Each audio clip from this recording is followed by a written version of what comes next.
Srirampura colony, ಮೋಟುಕೊಂಡನಹಳ್ಳಿ ಗ್ರಾಮ ಪಂಚಾಯಿತಿ ವ್ಯಾಪ್ತಿ, ಸೋಲೂರು ಹೋಬಳಿ, ಮಾಗಡಿ ತಾಲೂಕು, ಬೆಂಗಳೂರು ದಕ್ಷಿಣ ಜಿಲ್ಲೆ. ಈ ಜಾಗದಲ್ಲೇ ನಾನು 3 ಈಗ ಕಲ್ಯಾಣ ಮಂಟಪ ಮಾಡಬೇಕು ಅಂತ ನಿರ್ಧರಿಸಿರೋದು. ಸೊ ಇಲ್ಲಿ ಬಸ್ ಸ್ಟ್ಯಾಂಡ್ ಇದೆ, BMTC KSRTC ಬಸ್ ಸ್ಟ್ಯಾಂಡ್ ಇದ್ರೇ ನೀವು ಕರ್ನಾಟಕದಲ್ಲಿ ಯಾವ ಮೂಲೆಯಲ್ಲಿದ್ರೂ ನಮ್ಮ ಜಾಗಕ್ಕೆ ಬಂದು ಇಳಿಬೋದು. ಸಾರಿಗೆ ಸೌಕರ್ಯ ಅಷ್ಟೊಂದು ಅದ್ಭುತವಾಗಿದೆ. ಜೊತೆಗೆ ಈ ಒಂದು ಜಾಗ ದಯಾನಂದಪುರಿ ಸ್ವಾಮೀಜಿಯವರು ಅವರ ಅಮೃತ ಹಸ್ತದಿಂದ ಗುದ್ಲಿ ಪೂಜೆ ಮಾಡಿದಂಥ ಜಾಗ ಇದು.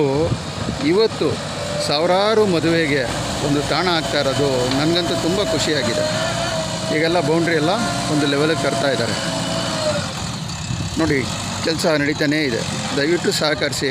ನಮ್ಮ ಯೋಜನೆಗೆ ಸಾಕಷ್ಟು ಜನಕ್ಕೆ ಅನುಕೂಲ ಮಾಡಿಕೊಳ್ಳೋದಕ್ಕೆ ದಾರಿ ಮಾಡಿಕೊಡ್ಬೇಕಾಗಿ ವಿನಂತಿ.